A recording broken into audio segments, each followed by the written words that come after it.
오늘은 누가복음 130번째 시간입니다. 열무나의 비유라는 제목으로 누가복음 19장 11절에서 27절까지 말씀을 전하도록 하겠습니다. 오늘 비유가 이제 달란트를 받게 된 청지기들의 비유와 더불어서 이제 그 열무나를 받은 청지기와 같은 종들의 비유로 잘 알려져 있는데요.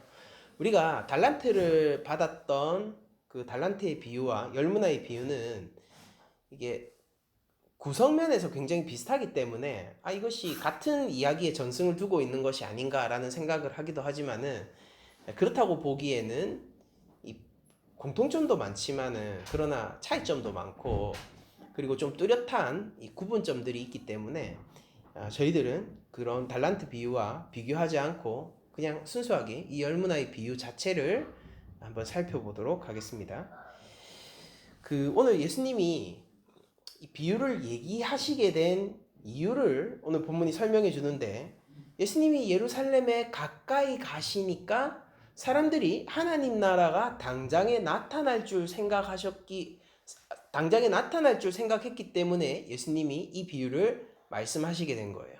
이 오늘 본문은 삭개오 본문 바로 뒤에 붙어 있는 본문이고, 그리고 하나님 나라에 대한 열망이 사람들 사이에서 굉장히 뜨겁게 퍼져 있다라는 사실을 보여주는 본문인데, 그때 당시의 사람들에게는 미안하지만 예수님이 그런 열기에 찬물을 끼얹게 되는 그런 비유입니다. 그러니까 예수님은요, 확실히 예루살렘으로 가까이 갈수록, 그러니까 성전이 있는 곳이잖아요. 이제 유대인들은, 당시의 유대인들은 메시아가 바로 성전 그곳에서 우리 이스라엘을 회복시켜 줄 것이라는 생각을 하고 있었거든요. 그게 일반적인 상식 같은 거였어요. 그런데 지금 메시아로 보이는 예수님이 예루살렘으로 점점 가까이 가니까 정말로 우리 이스라엘이 로마의 압제를 벗어나서 회복하는 날이 오는구나. 아니, 이제 전 세계에 하나님 나라를 세우고 모든 나라가 우러러볼 나라가 되는구나. 이런 생각들을 사람들이 가지게 됐다라는 거죠. 이 열망이 얼마나 컸냐면은, 그렇게 마음이 굳어있는 세리장 삭개오조차 예수님을 보기를 원해서 나무 위에 올라갈 정도였고, 그리고 이 열기가 얼만큼 절정에 이르고 있냐면은, 예수님이 예루살렘으로 가까이 가는 모습 자체로 사람들이 이제 하나님 나라가 이제 도래하는구나, 하나님 나라가 지금 오는구나, 이렇게 할 만큼 굉장히 이 열기들이 절정에 이르렀다는 것을 보여줍니다. 그런데 예수님은요, 자신이 예루살렘으로 들어가는 것, 성전 가까이 있는 그곳으로 들어가는 것이 사실은 하나님 나라를, 로마의 압제를 벗고 하나님 나라를 모든 사람들이 우러러볼 수 있도록 세우는 일을 하는 것이 아니라, 도리어 자신이 죽으러 가신다는 것을 사실 제자들에게 여러 번 알리셨잖아요. 아주 여러 차례. 그러니까 알리셨을 뿐만 아니라 실제 그것이 자신이 이 성전 가까이 가는 목적이었기 때문에 사람들에게 그 지점을 알려주려고 합니다. 한마디로 어떻게 해야 되는 거예요? 그 열기에 찬물을 끼얹을 수밖에 없죠. 그러면서 예수님은 이 비유를 통해 가지고 결국 그걸 얘기하고 싶은 거예요. 뭐냐면은, 하나님 나라는 지금 시작되었지만은 완성의 때는 아직 오지 않았으므로 완성의 날이 올 때까지 너희들은 충성된 청지기의 역할을 해주어야 된다라는 것을 얘기해 주시는 게 오늘 본문입니다. 그럼 좀 세부적인 사항을 보도록 하죠. 오늘 예수님에 나오는 어떤 귀족이 나오죠. 이 귀족이 왕위를 받아가지고 오려고 먼 나라로 갔다가 다시 오는 그림이 있어요. 이것은 분명히 예수님의 부활 이후, 그리고 재림하실 때까지 그 사이 기간을 비유로 얘기하시는 것이죠. 예수님은 이미 왕권을 가지고 계시지만은, 그러나 그 왕권을 이 땅 가운데 모두 드러내시는 날은 다시 이 땅에 오실 때입니다. 이 모습을 이 유대인들이 잘 알고 있는 한 가지 모습에 비유해서 사실은 얘기하신 거예요. 사실 예수님의 지금 왕이 먼 나라로 갔다가 왕권을 가지고 돌아오는데 그 백성들이 이 왕을 싫어해가지고 그 뒤를 쫓아가가지고 사신을 파견해가지고 그 먼 나라의 왕에게 이 사람이 우리의 왕이 되지 못하게 해주세요 라고 얘기했던 사건이 되게 유명한 사건이에요. 그 역사 가운데 그런 일이 있었거든요. 왜냐면은 헤로드 왕이 BC 4년에 죽었을 때 그 아들이 되는 아겔라오가 왕위를 계승하려고 했습니다. 그래서 이 왕위를 계승하기 위해서 로마에 정식으로, 왜냐면 속국이잖아요. 그러니까 로마의 정식으로 자신이 왕이 되게 해달라고 청원을 하러 가게 되거든요. 근데 유대 사람들이 이 아겔라오를 싫어했어요. 헤롯도 싫어했죠. 왜냐면은 혼혈이잖아요. 흔한 말로 이제 이방인이나 마찬가지라고요. 이제 반은 유대인이나 반은 이방인이기 때문에 그 말은 그냥 이방인이라는 소리입니다. 그렇기 때문에 헤롯 왕도 싫어했고 당연히 아겔라오도 우리의 왕이 되는 게 싫겠죠. 그래서 사신들을 파견해가지고요. 아겔라오가 결국 이 유대 지방의 왕이 되지 못하게 청원하고 얘기를 하고 이래서 막습니다. 그걸 성공을 해요. 그러면 아겔라오는 무엇으로 이 땅 예루살렘 이 유대 지방을 다스렸냐면은 그건 바로 우리가 흔히 말하는 분봉왕이라는 직책 있죠. 그러니까 이게 완전한 왕으로 승격을 받은 게 아니라 그 지방을 다스리는 공식적인 권세를 얻은 거예요. 그러니까 유대인들이 인정하는 유대인의 왕의 지위를 획득하는데 실패했었습니다. 이제 그런 역사적인 사건을 그들이 잘 알고 있기 때문에요. 예수님이 이 얘기를 했을 때 그들 머릿속엔 즉시 이전에 헤로드 왕 그리고 아겔라오 그 아들인 아겔라오의 사건이 그들 마음속에 떠올랐을 겁니다. 그때는 당연히 이 아들이 왕이 되는 거를 실패하도록 만들었지만은 오늘 본문에서는 어때요? 실패하도록 만들지 못하죠. 예수님이 얘기하셨던 이 비유가 당시 유대 사람들한테는 얼마나 도발적으로 들렸을지 여러분들 아시겠죠? 대충.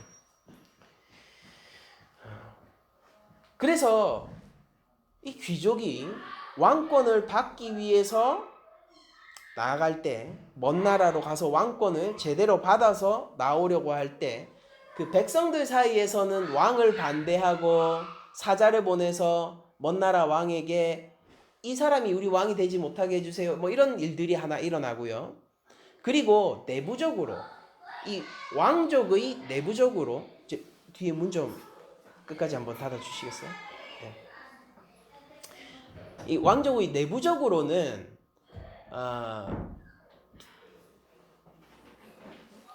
이 종들이요 한 가지 미션을 받게 되는 것으로 나옵니다. 총 10명의 종이 나오는데요. 이 숫자는 여러분들이 크게 신경 쓰실 필요가 없어요. 왜냐면은 이 10종이라고 하는 것은 모든 종이라는 비유적인 표현이거든요. 그래서 모든 종들이 한 문화씩을 받게 됩니다. 똑같이 받게 되죠. 여러분들 달란트의 비유를 보면은 각기 받은 달란트가 다르잖아요. 그렇지만은 이 문화의 비유는 모든 사람들이 똑같이 받게 됩니다. 그리고 나서 그 가진 것을 가지고 장사하라는 명령을 받게 돼요. 그러면은 이 장사하라는 명령을 이 왕족이 했을 때 과연 그 명령에서 가장 중요한 것은 무엇인가? 사람들이 이렇게 생각해요. 그 명령의 가장 중요한 지점은 이윤을 남겨야 된다라는 지점일 것이다라고 생각한단 말이에요. 그러니까 안 그러신 분도 계시네요. 근데 일반적으로 그렇게 생각하는 경향들이 있는 것처럼 보입니다. 그런데 이 가서 장사해라 라는 것의 가장 중요한 포인트는 뭐냐면은 그냥 말한 그대로예요. 순종이 가장 중요한 포인트라고요. 우리가 13절을 보면 그 종 열을 불러 열은하 열문화를 주며 이르되 내가 돌아올 때까지 장사하라 라고 얘기를 했지 않습니까? 그러니까 여기에는 어떠한 부분에서도 이문을 남기라 아니면은 몇 배로 불려라 너희들이 이걸 가지고 최소한 어느 정도는 해라 라는 말이 없어요. 그냥 가서 내가 돌아올 때까지 장사하라입니다. 그럼 언제 돌아와요? 몰라요. 여러분들 열처녀 비유 생각해 보세요. 열처녀들이 신랑을 기다렸습니다. 신랑이 오기를요. 결혼식은 확실했거든요. 신부라는 사실도 확실했고 신랑도 확실했어요. 근데 그 결혼식이 언제 열리죠? 신랑이 언제 옵니까? 몰라요. 신부들은 언제까지 깨어 있어야 되는 거였습니까? 올 때까지였어요. 오늘 나오는 이 종들, 이 왕족의 즉 예수님의 청지기들도 언제까지 장사를 해야 되는 거죠? 올 때까지라는 불확정한 기간을 그냥 얘기를 할 뿐인 거예요. 그러면은 뭐 이윤을 남겨라, 최소한 얼마까지 해라, 이걸 가지고 이런 식으로 운영해라, 이런 어떤 말도 없이 그냥 내가 올 때까지 장사하라 라는 말만 있다면은 여기에서 이 사람이 행동하게 될 때 제일 중요한 요인이 뭐냐? 그건 바로 주인에 대한 인식입니다. 이 주인은 이 한 문화보다 내가 주인의 말을 순종하고 따르는 것을 더 좋아한다라고 인식하는 종들은 어떻게 될까요? 마이너스가 나더라도 장사하러 가겠죠. 이 종은 주인을 보면서 내가 이 돈을 아무리 잃어버려도 주인은 나를 책망하지 않으실 거야. 왜냐면은 주인은 이 문화보다 나를 더 소중하게 생각하는 주인이기 때문이다. 라고 생각을 했기 때문에 나가서 장사를 해서 열문화, 오문화 이렇게 큰 이윤을 남길 수 있게 된 것이었습니다.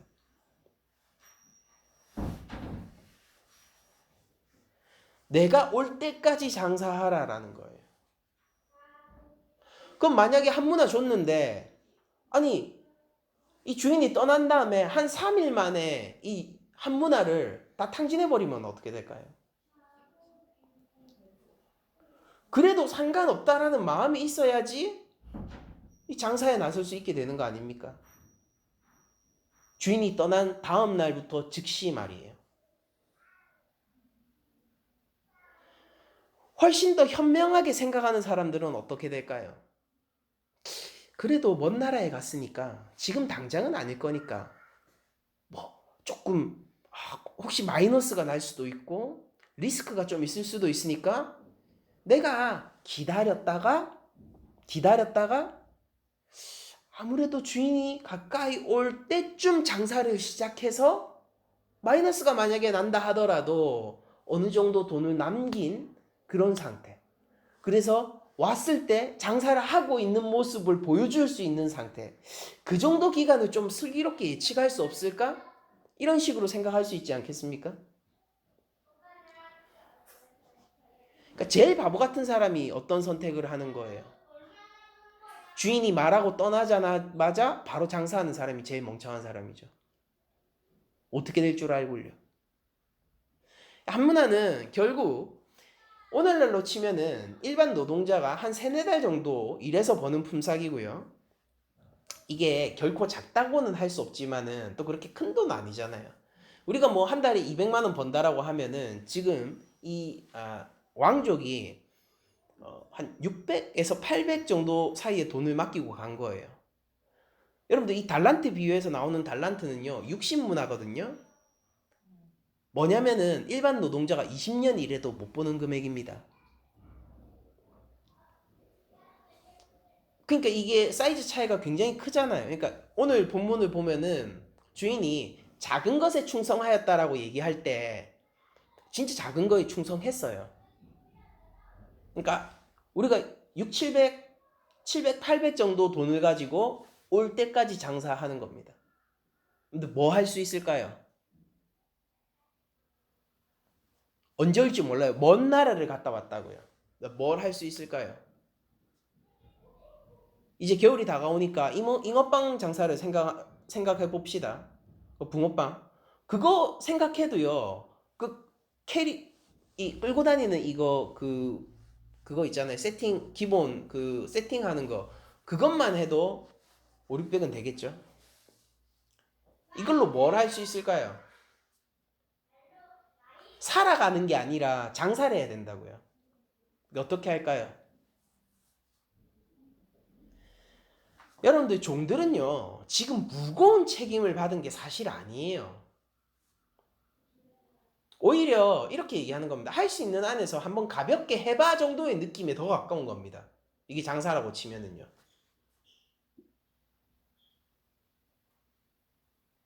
그럼 거기서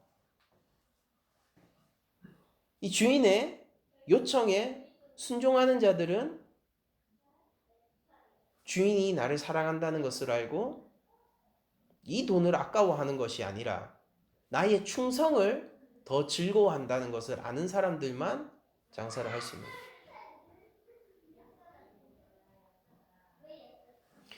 여러분들 예수님은 이제 예루살렘으로 가셔서 죽으실 거예요. 십자가에 달려 죽으실 거라고요. 하나님 나라가 이제 곧 도래했다. 이제 우리가 로마의 압제를 벗어날 수 있다. 라고 얘기하던 그들에게 예수님은 그런 일은 없다라고 얘기하시면서 내가 부활하여 그 부활을 보고 나를 누구로 인식하느냐에 따라 향후에 하나님 나라에서의 결과가 달라질 거야 라고 얘기를 하는 거예요. 그러니까 미뤄두시죠. 미뤄두세요. 지금 우리를 구원하소서. 그래, 네가 원하는 게 군사적인 구원이고 경제적인 구원이고 정치적인 구원이지? 아니야. 내가 미뤄둘게. 그것이 오지 않는다는 것이 아니라 내가 그것을 미뤄두겠어. 그 사이에 이 십자가 사건과 부활을 보고 네가 나를 누구로 여기는지 한번 고백해봐.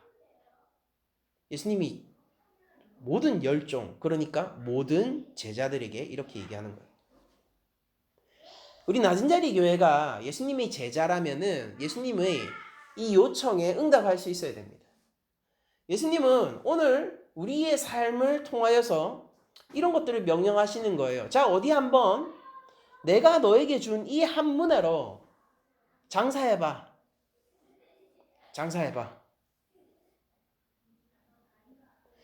여러분들 어떤 사람들은요. 자신이 굉장히 큰 것을 가지고 굉장히 큰 것을 하나님한테 헌신하고 있다고 거들먹거리기도 합니다. 더 큰 것을 헌신하면서도 겸손한 사람이 있는 반면 사실 그렇게 큰 것이 아닌데도 하나님 앞에 거들먹거리는 사람들이 있는 것도 사실이에요. 그런데 천지의 창조주이신 하나님에 비해 봤을 때 우리들이 우리 삶 가운데에서 장사하고 하나님께 드릴 수 있고 이윤을 남기는 이런 것들이 과연 얼마나 가치 있고 얼마나 의미 있을까요? 여러분들 왕이에요. 왕에게 이 800만 원은 무슨 의미겠습니까? 좀 알기 쉽게 말씀드릴게요. 여러분들 빌 게이츠에게 이 800만 원은 무슨 의미가 있겠어요?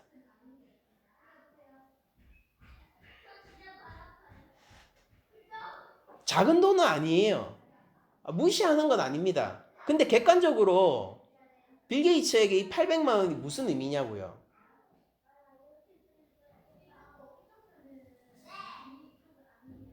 10분 하면 버는 돈이에요. 연봉에 따지면. 빈살만 같은 진짜 왕자가 있잖아요. 빈살만에게 800만 원은 어떤 돈일까요? 그냥 지나가다가 기분 좋으면은 구걸하는 자에게도 줄 수 있는 액수예요. 문자 그대로요. 진짜 구걸하는 자에게 줄 수 있는 돈이 액수 정도인 거예요.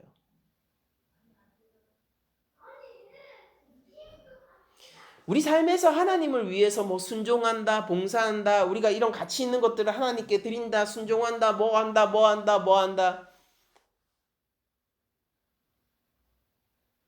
무엇이 더 가치 있을까요? 내가 만들어낸 신문화가 가치 있을까요? 내가 만들어낸 옷문화가 가치 있을까요? 이 주인이 기뻐한 것은 정말로 많은 이윤을 남겼기 때문에 기뻐하는 것일까요? 아니에요. 종은 이 순종을 기뻐하는 거예요. 주인은 이 종의 순종을 기뻐하는 거라고요.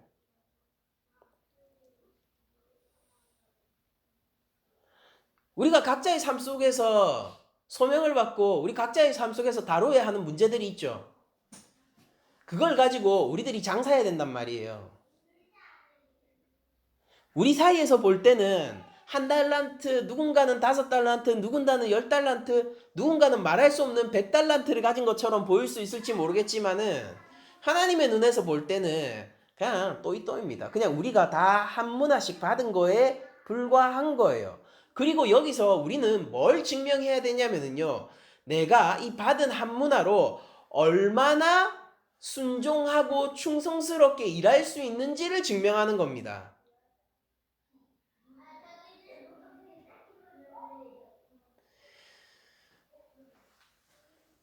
하나님과 우리는 사장과 셀러리맨의 관계가 아니에요.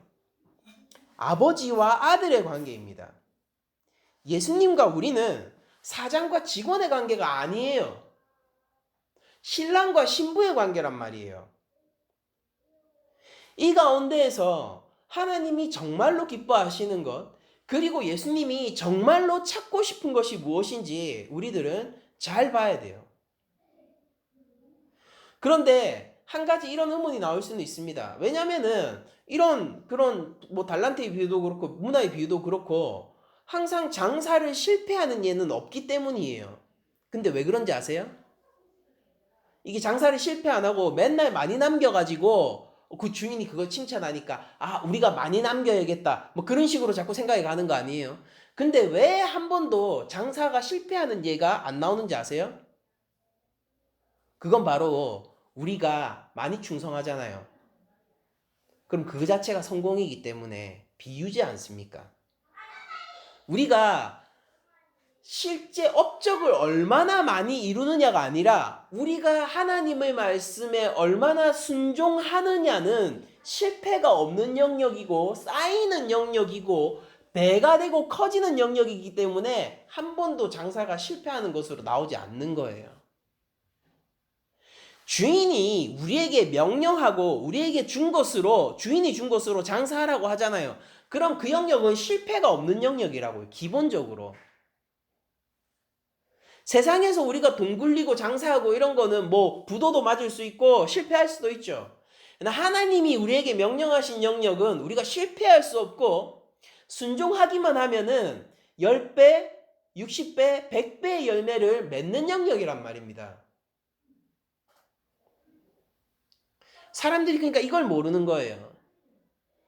제가 낮은 자리 교회를 개척했잖아요. 개척해서 뭐 세월이 좀 지났습니다. 그렇게 성공적이라고 할 수는 없겠지만은 여러분들 이 낮은 자리 교회 안에서 우리가 함께 순종하고 우리가 하나님의 말씀을 함께 사랑하고 예수님을 함께 우리의 머리로서 세워나갔던 이 기간이 어떻게 실패하는 기간일 수 있겠어요? 우리는 장사를 성공적으로 하고 있지 않습니까? 마이너스가 어떻게 일어나냐고요. 선하신 하나님은 우리가 하나님의 이름을 높일 때에 우리에게 기뻐하시며 우리에게 은총을 내려주시고 우리의 신랑 되신 예수님은 우리가 여기서 주님을 갈구할 때 그 얼굴을 보여주시고 우리 삶 속에서 늘 나타나 주시고 우리가 우리 주변에 있는 하나님의 형상들을 보면서 그들을 사랑하고 용서하기로 결단하며 우리 삶을 운영하고 가꾸어 나갈 때에 하나님은 실제로 그렇게 하도록 우리를 인도해 주시는데 이 장사에 어떻게 마이너스가 있을 수 있겠냐고요. 본전치기가 왜 나쁜 건지 아세요? 본전치기는 무슨 얘기냐면은 순종을 안 했다 그 말이거든요. 조금이라도 순종했으면은 열매가 없을 리 없고 성공적인 이문이 없을 리가 없어요.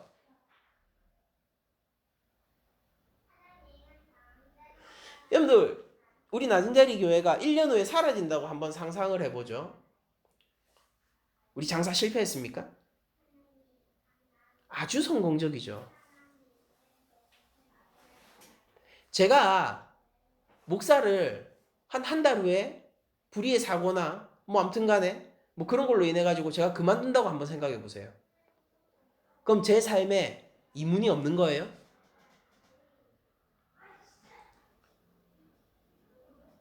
실패할 수 없는 장사잖아요. 왜 이문이 없겠습니까? 제가 한 문화를 받고 열 문화를 이문으로 냈는지 그것은 의심스럽지만은 최소한 본전치기는 아니란 말이에요. 무조건. 지금 제가 주님 얼굴을 봐도 제가 본전치기는 아니란 말이에요. 실패할 수 없는 장사를 명령하신 이 주인이 그 결과를 가지고 그 순종을 책정하는 것이 왜 잘못입니까? 실패할 수 없는 장사를 명령하시고 네가 많이 남겼으므로 내가 상 주겠다고 하시는 이가 어떻게 돈을 사랑하시는 분이세요? 그 종을 사랑하는 자지.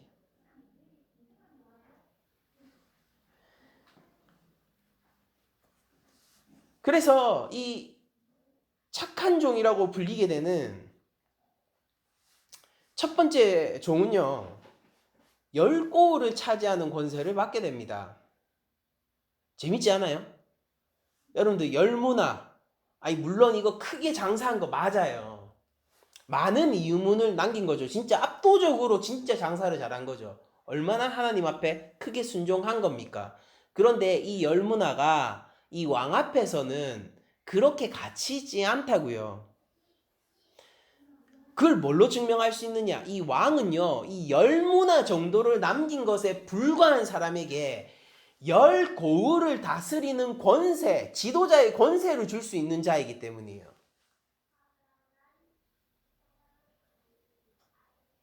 그러니까 하나님과 우리 관계는 사장과 직원의 관계가 아니라고요.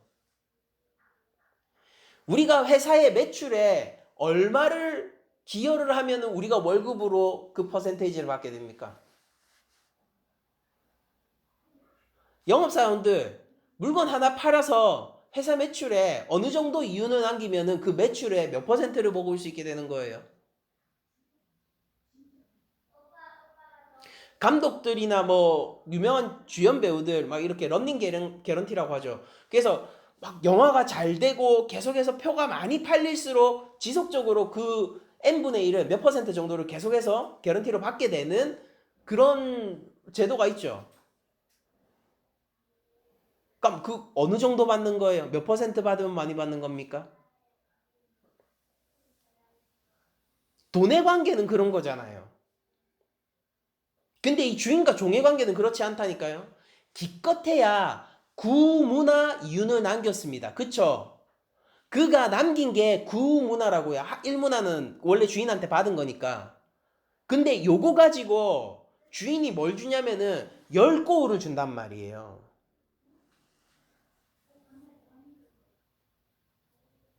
종은 확신을 하는 겁니다. 아, 이 사람이 그냥 귀족이 아니라 진짜 왕이 맞았었구나. 귀인이 먼 나라로 왕위를 받으러 간다라고 예수님이 얘기하시죠.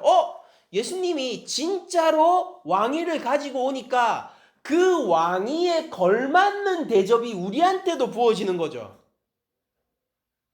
예수님이 가지고 있는 그 왕권이 이 착한 종에게도 똑같이 부어지는 일이 벌어지는 거죠. 이래도 주인이 이 예수님이 이 이문에 관심이 있는 분입니까? 세상에 어떤 장사치가, 세상에 어떤 사장이 나에게 100만 원 이익을 가져왔다고 해서 그 사람한테 1억으로 보답하는 사람이 누가 있냐고요. 일문화 해봤자 한 3, 4개월 하면 버는 돈이라니까요. 여러분들 10고을은 얼마 정도 일하면 살 수 있을까요?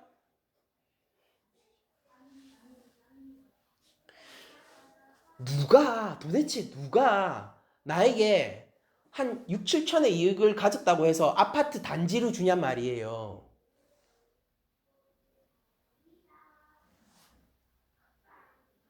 주인이 기뻐하고 있는 것이 무엇입니까? 주인이 종을 통해서 확인하고 싶었던 게 뭐냐고요? 그가 얼마나 순종으로 섬겼는지를 확인하고 싶은 거예요. 그래서 그에 합당하게 공정하게 처리를 해주세요. 10문화를 남겼어? 10골. 5문화를 남겼어? 5골. 두 번째 종에게는 착한 종아라고까지는 부르지 않죠. 그런데 문제는 세 번째 종입니다. 세 번째 종이 수건을 싸서 한 문화를 아무것도 안 하고 간직하고 있다가 주인에게 가지고 옵니다. 그 이유가 이것입니다. 이는 당신이 21절 이는 당신이 엄한 사람인 것을 내가 무서워함이라 라고 얘기를 해요. 당신이 너무 엄하고 너무 딱딱하고 굳은 사람이라서 내가 무서워서 그랬습니다. 왜냐하면 당신은 두지 않은 것을 취하고 심지 않은 것을 거두는 자가 아닙니까? 뭐냐면 이 말은 이거예요. 이거 어렵게 생각하지 마세요. 내가 일문화 가지고 손해보면은 그 손해본 거도 다 내한테 토해내라고 할 거잖아요. 그 말이에요. 당신이 나에게 800만 원 줬습니다. 이거 장사하라고 했어요. 근데 제가 만약에 장사 실패해가지고 200 날리거나 300 날리면은 그러면은 그 생짜배기 돈 그냥 나한테서 토해내라고 하실 분이 당신 아닙니까? 이 인식인 거예요. 그래서 저는 안전하고 지혜롭게 리스크를 걸지 않고 그대로 당신에게 돌려드리는 거 아닙니까? 제가 당신에게 손해를 끼쳤습니까? 아닙니다. 제가 당신에게 악한 일을 했습니까? 아닙니다. 그렇다고 해서 제가 당신을 속였습니까? 아닙니다. 저는 진짜 있는 그대로 받은 그대로 그냥 돌려드린 거잖아요. 손해도 없고 제가 장사해가지고 뭐 횡령을 해가지고 당신을 속인 것도 없고 진짜 이거 그대로라니까. 수건에 싹 싸놨다니까요.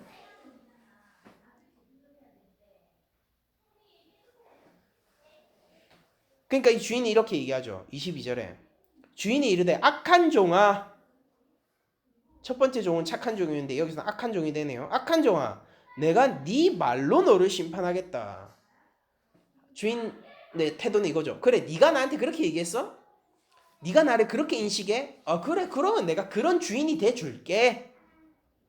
그런 주인이 돼줄게. 네가 나를 그런 주인으로 바라보고 있다면 실제 내가 그 주인이 돼줄게. 이제 억울한 게 없죠. 주인도 억울한 게 없어요. 걔가 그렇게 여기면은 그렇게 돼버리면은 주인도 그 오해받는 게 없죠. 주인은 네가 나를 그렇게 판단했다면은 그 판단 속에서 네가 판단을 받게 될 거다라고 얘기를 하는 겁니다. 로마서에 보면은 각 사람이 각기 정죄하는 그것으로 판단받게 될 거라는 것을 바울 사도가 얘기하고 있지 않습니까? 이 주인도 똑같은 태도를 취하는 거예요. 네가 나를 그렇게 인식했다면 내가 실제로 그런 주인으로서 너를 한번 판단해 볼게. 그럼에도 불구하고 너는 나한테 진짜 아무런 그 변명을 할 수가 없어. 왜냐면은 그러면은 왜 돈을 은행에 맡기지 않았니? 왜 돈을 은행에 맡기지 않았어?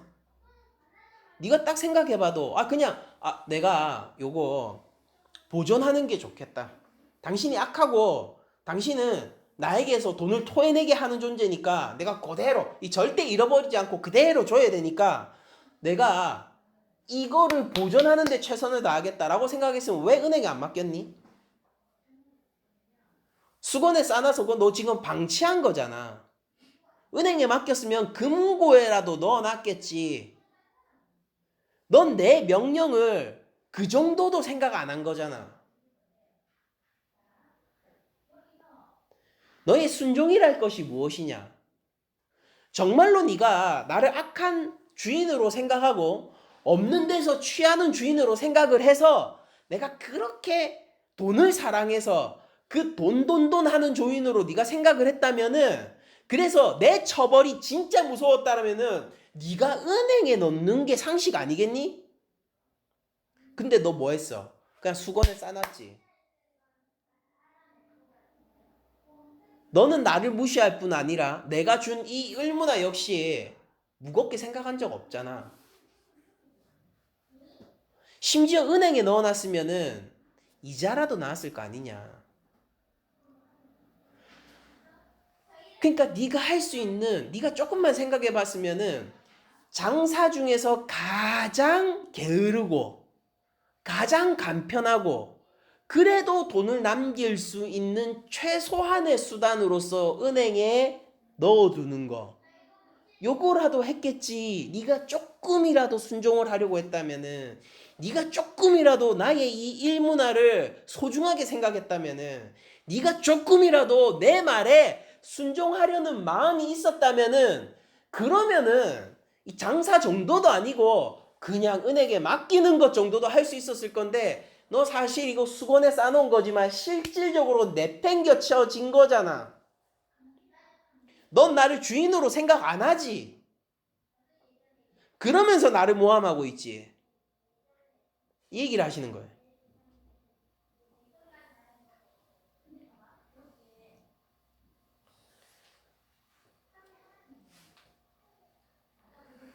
그러면서 이 주인이 이렇게 얘기해요. 이 한 문화를 뺏어서 열 문화 있는 사람한테 줘라. 그러니까 주변에 있는 사람들이 이런 식으로 항의를 하는 거예요. 그 사람은 이미 열 문화 받았는데요. 뭐냐면 공의롭지 않다라는 거예요. 정의롭지 않다는 거예요. 뭐 이 사람은 자기가 장사해서 자기가 불린 거 이미 있는데, 왜 이 사람은 그래도 일문화 보존했는데 왜 이걸 뺏어가지고 저 사람한테 주냐라는 거예요. 줄 때 그러면 차라리 5문화 받은 사람 있잖아요. 그 사람한테라도 주면은 그러면은 형평성을 맞추는 지점에서 뭐 그렇다 싶을 건데, 아니면은 이 일문화 뺏어서 반반 나누어서 첫째 종, 둘째 종한테 주면은 그렇다 할 건데, 일문화 뺏어서 제일 많이 남긴 사람한테 싹 다 주면은 그런 편차가 더 커지잖아요. 이걸 말하는 게 뭐냐면은 저 사람은 이미 열무나 가졌습니다. 이 얘기예요. 근데 예수님은 그렇게 하라고 하죠. 그리고 하나님 나라의 원리를 말합니다. 무엇이냐? 바로 26절에 주인이 이르되 내가 너에게 말하노니 무릇 있는 자는 받겠고 없는 자는 그 있는 것도 빼앗기리라 라고 말씀을 하시는 거예요.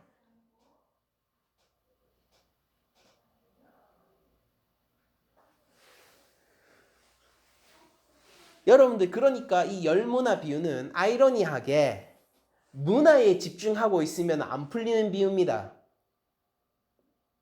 뭐에 집중해야 되냐면은 주인의 성정과 주인의 행동 양식에 집중해야지 풀리는 비유인 거예요.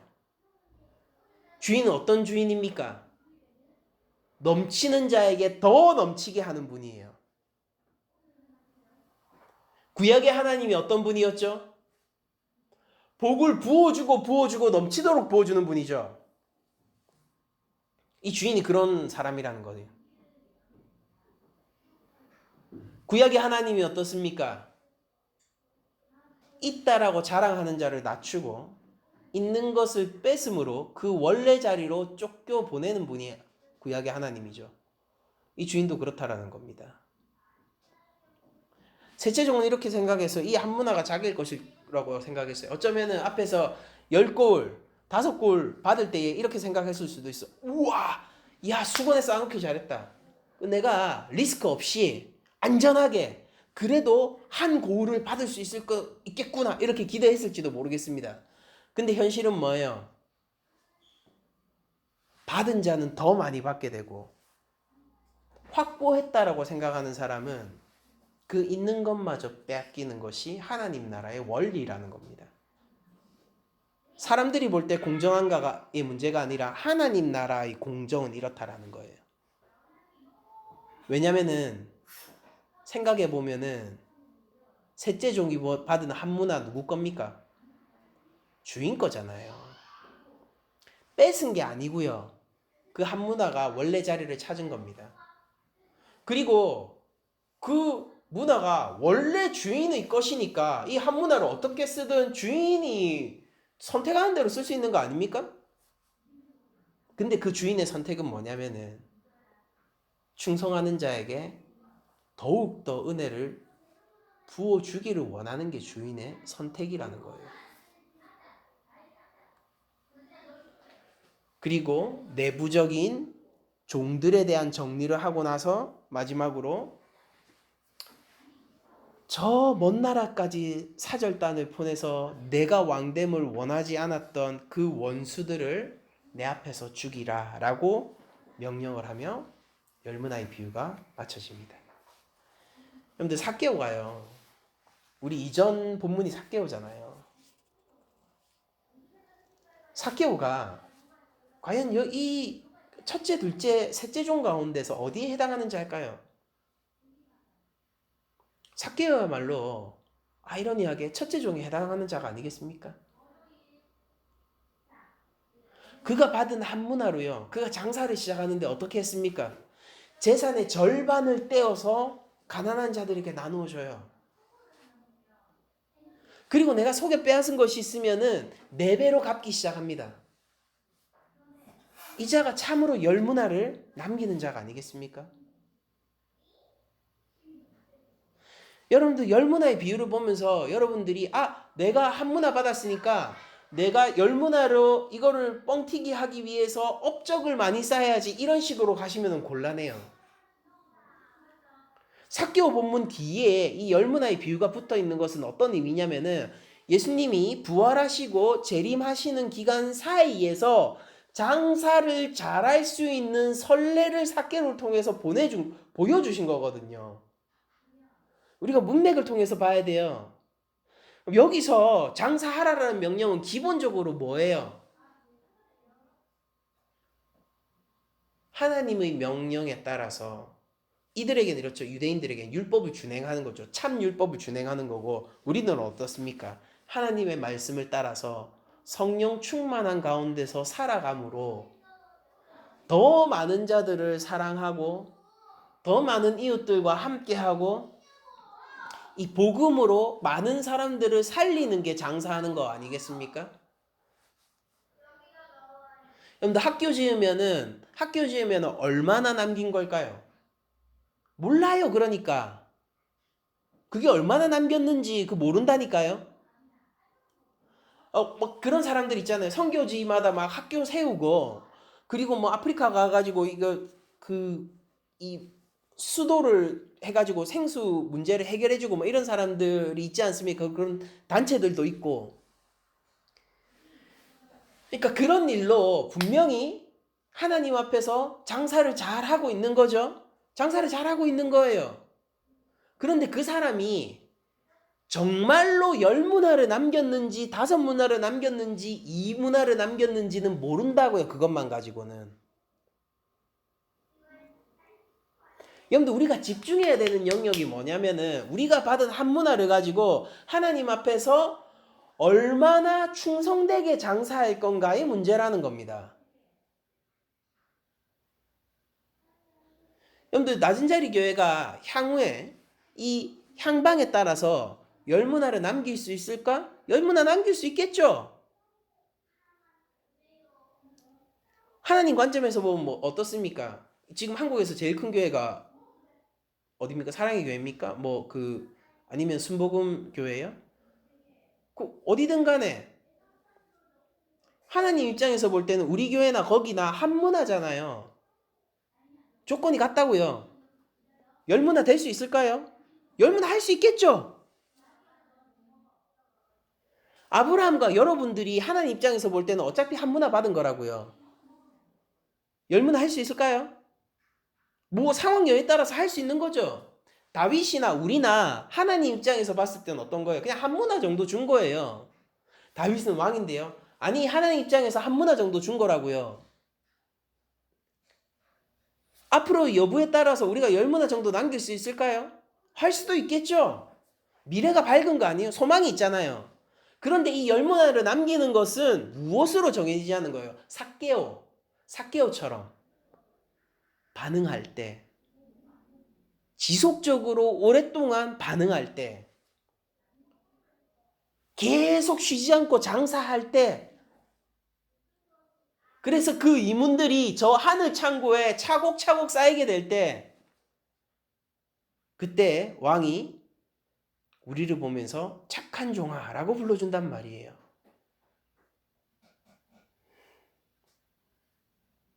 낮은 자리 교회가 향후 저는 열문화를 남기기를 원합니다. 우리 교회가 한국 교회에 무슨 대단한 영향력을 가져야 된다는 얘기가 아니에요. 우리 교회가 수적인 성장이 일어나야 되고 뭐 어떻게 돼야 되고 우리가 막 특별해져야 되고 그렇다는 얘기가 아니에요.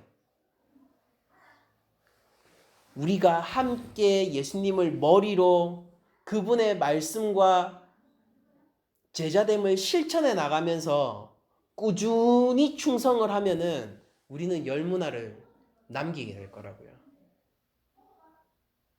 그리고 우리의 왕 대신 예수님은 어떤 분이시다? 하나님 나라의 공정은 뭐다? 있는 자에게 더 부어주고 있다고 생각하는 착각하는 자예요. 원래 주인 거잖아요. 착각하는 자는 있는 것마저도 빼앗기는 게 하나님 나라의 공정이에요. 하나님 나라는 공정합니다. 모든 게 제자리를 찾을 거예요. 잘 생각해 보세요. 모든 게 제자리를 찾을 거예요. 하나님께 될 거고요. 우리께 될 거예요.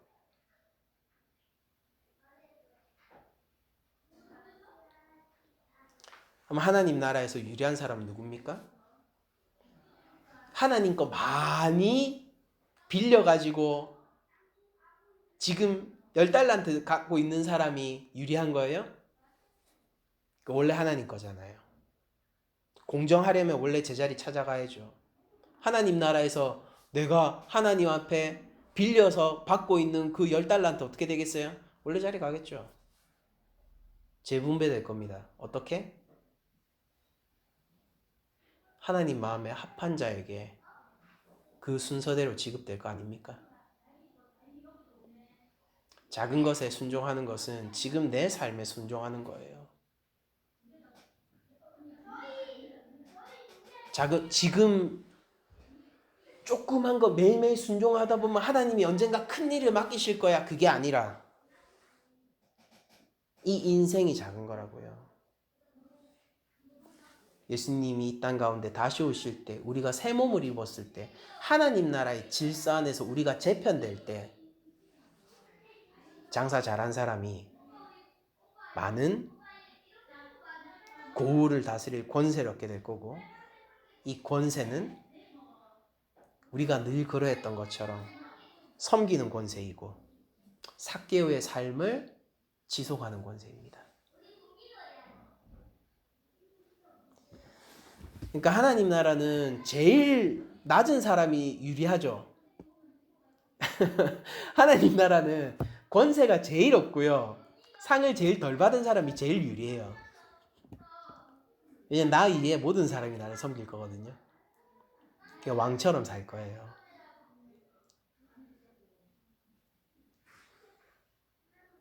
진짜 힘있고 권세 있는 자는 하나님 나라에서도 더 많이 섬길 거예요.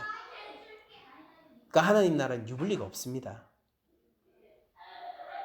그러나 예수님은 우리에게 받기보다 도리어 섬기시러 오신 분이라는 걸 생각하고 주님이 우리의 생명이란 것을 생각하여서 돈을 따라본 이 셋째 종이 아니라 주인을 바라본 첫째, 둘째 종처럼 우리도 천국 가면은 제일 낮은 게 유리하대 이게 아니라 그 자체가 천국에 못 가는 거죠. 그게 아니라 주님 바라보면서 예수님 바라보면서 그렇게 우리 삶을 제자의 길로 순복시키고 하나님 말씀에 순종케 해서 나가야 하나님 나라에서 우리가 합당한 상을 받을 수 있게 될 것이라고 믿습니다. 그러니까 제가 이걸로 말씀을 마칠게요. 열문화의 비유는 예수님이 십자가에 달려 죽으시고 사흘 만에 부활하신 이후부터 이 땅 가운데 다시 오실 때까지, 즉 하나님 나라의 시작과 완성 사이, 즉 교회 시대에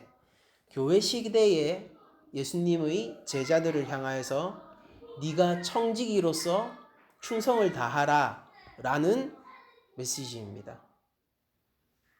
그리고 여러분들이 우리 낮은 자리 교회가 청지기로 살 수 있다면은 주님이 이 땅 가운데 오실 때 우리가 말할 수 없는 하나님의 권세와 주님의 왕됨의 권세를 나누어 누리게 될 거예요. 이것이 우리의 소망이 되길 바랍니다. 이게 우리 삶의 힘과 원동력이 되길 원합니다. 청지기로 사시는 한 주간이 되시길 축복드리면서 오늘 말씀을 마치도록 하겠습니다.